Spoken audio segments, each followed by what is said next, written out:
something, but he depends really? if his wife lets him or something like that. She's a hot mess. 248-539-9797. If you go over to 97.1 The Ticket's Facebook page, you can watch us live from the studios in Southfield. Filmed, as always, by Francis Ford Jenkins. He's the master of disaster on the camera.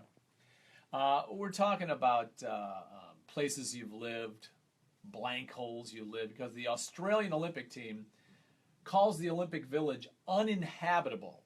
And the mayor of Rio said, we can solve that, make you feel at home. And said, we'll add some kangaroos to the village. Not exactly building bridges. No, that sounds kind of like a D move to say that. Yeah, he was joking, obviously. But 97136 on your cell phone, that's our ticket text. I lived in a village in Africa for 2 years. I found poisonous snakes in my bathroom and scorpions in my clothes. That was messed up. Noah in Monroe. If the worst place you ever lived was Royal Oak, you cannot make a comment on this subject. I lived in Southwest Detroit. Worst place I ever lived was in college. During the winter, heat would shut off all the time. Temperatures minus 20 to 30. Out came the Carhartts. I lived in an S-hole apartment in grad school in Toledo where people would break into vacant apartments and sell drugs out of them. After I moved out, the building became infested with bed bugs. The property management company tried to hide it from the tenants. The building was completely demolished shortly thereafter. If you think Rio is bad for the Olympics, wait until the 2018 World Cup is played in Russia. God knows what will happen there. 3 of my buddies in college rented the second floor of a house in Detroit. A mushroom actually grew in their shower tile. It was disgusting. That's Pete in Bloomfield. Inner city Baltimore. Garbage, cockroaches, rats, and when you'd flip off the lights at night, you would hear large flying cockroaches over your bed. Oh, my God. I live on the street. I wouldn't live in that place. And Chuck says, Stoney, since your wife's out of town, why don't you buy everybody pizza, order a large, and only eat 7 of the slices? Why would you have to do that if Cindy out of town? You can do that with her in town. It's okay. Yeah, the flying cockroach thing is... I can't. Just to hear bizarre. their wings, that would freak me the bleep out. So I'm in line yesterday at the Starbucks getting a coffee, and there's a Jeep in front of me, and it has a bumper sticker on it. That would be the drive-through Starbucks people. You just said you were in line, so I'm saying it was... drive-through. I'm sorry. In line in the drive-through. I should clarify that. I was out of doors. In line, and there's a bumper sticker on a Jeep in front of me, and it said, "Mud Slut, hitting every hole." Nice. Yeah. Clearly, he's an off-road guy, and I get it. But for a couple things, other people can see the bumper sticker. Right. First of all, "Mud Slut, hitting every hole."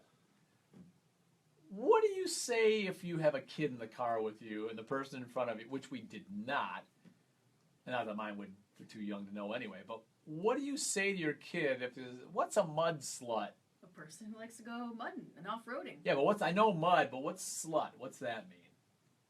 What's hitting every hole? What's that mean? I don't know, ask Uncle Evan. 248-539-9797. When were you forced to have a conversation with your kid that you weren't quite ready to have? Here's why I was asking Tom about this. If you have young kids, say between, 5 and 10, 5 and 12, it's in the news a lot. How do you explain gay people to your kid? How do you explain that? If it comes up, if they ask you. What do you say to them?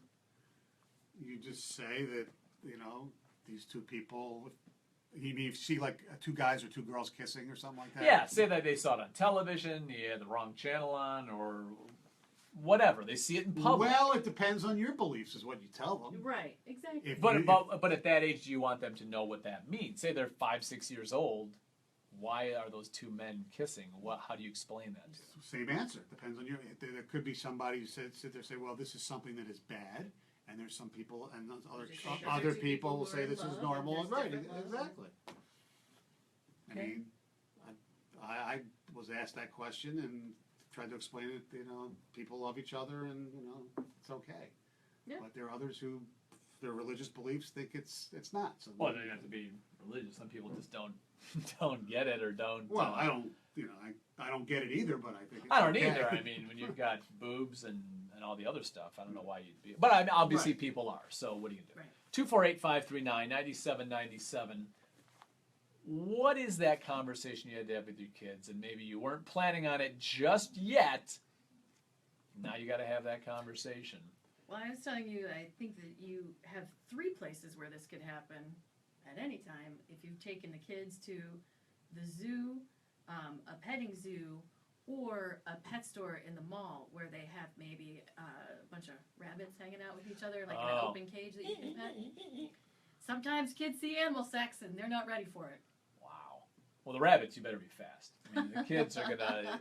You better have your explanation ready to go, because that's a pretty quick one. Walking past somebody's house, 2 dogs are having a good time. Oh. 97136 on your cell phone. Someone with commentary on the gays. Yeah, they're going to hell. That's according to Ticket Texter. You simply explain that some boys like girls, some boys like boys, some boys like girls, and there's nothing wrong with that. How about they don't show that blank on TV? Well, this is the world in which we live, Right. and there are people who, you know, it's Well, there's some hide it. people that'll censor their television for their kids. Sure. That's And you should. understandable. I think. Yes. I think you should definitely do that. And for you know sure. what, you know what you have to censor a lot of, and Tom was talking about this too, is making sure that when you watch the news, the kids Oh, are in yeah. the room. Is there is some brutal stuff on the news that tiny kids are just not ready for. Also on the ticket text, hot gay girls are okay, gay dudes are not. That's probably the discussion you want to have. Oh, absolutely. Let's see. OMG, what about Viagra commercials? You're right. You know what? That's a And great those run point. during just normal programming. And you know, my kids have never asked me about them. I assume by now they know, but I don't know. They know, they're 15. Yeah. I'm sure 16, they do. They know. I had to tell my kids how Democrats are evil. Oh, they're terrible people. Yeah, totally. When my kids, 12 and 10 years old, have ever asked about the gay and trans anything in society, I tell them straight out, they will all burn in hell. They are sick, nasty people. Again, it goes back to you tell them whatever lines up with your beliefs. Whatever it is. Whatever it is. Sick and nasty? My son was gay, and through the years, he taught me what it meant to be gay. That's from Bob. My 7 and 9-year-olds have asked about gay people. It's only a big deal if you make it a big deal. Kids are naturally curious about the things around them. Right. Or as Tom said, when they ask, you say, hey, let's get ice cream. And then off you go. That ticket text bothers me with the sick and nasty. I mean, I could. Well, there's that. I That can- element is out. Okay, but I Who can. cares? It's not you. I No know, one's but hitting on you. Not I- you, I'm saying the texter. I understand you can use the word sick if you believe that it's whatever. But nasty? I don't think the people are nasty. Well, I have an You advice have more of for. a problem with that than them saying that they're going to burn in hell? Well, no, that was a Well, it's separate both of text. Yeah, well, they're both wrong. But They are wrong. But just because you have beliefs that you think are, you know, sick and all that doesn't mean that people are nasty too. You can be a nice person and still have those beliefs. Well, Charles Barkley had the best advice I've ever heard when it comes to stuff like this. And it was when Magic Johnson announced that he was HIV positive. And you had some NBA players that did not want to play. Karl Malone. Yeah, did not want to play if Magic was on the court because they An feared asshat. getting AIDS. And Charles Barkley said, which I love that he said this, he says, you know, all these guys who are getting all bent out of shape, it's pretty simple. Just don't have sex with Magic. Yeah, Karl Malone had no problem playing with Magic Johnson on the Dream Team, but once that was over, he didn't want to play against them during No. the regular season because he might get some AIDS sweat on him or whatever. Right. Oh, Yeah. what a piece of crap he is. 248-539-9797. Reminder, coming up at 9:50, we got your chance to win Tigers tickets.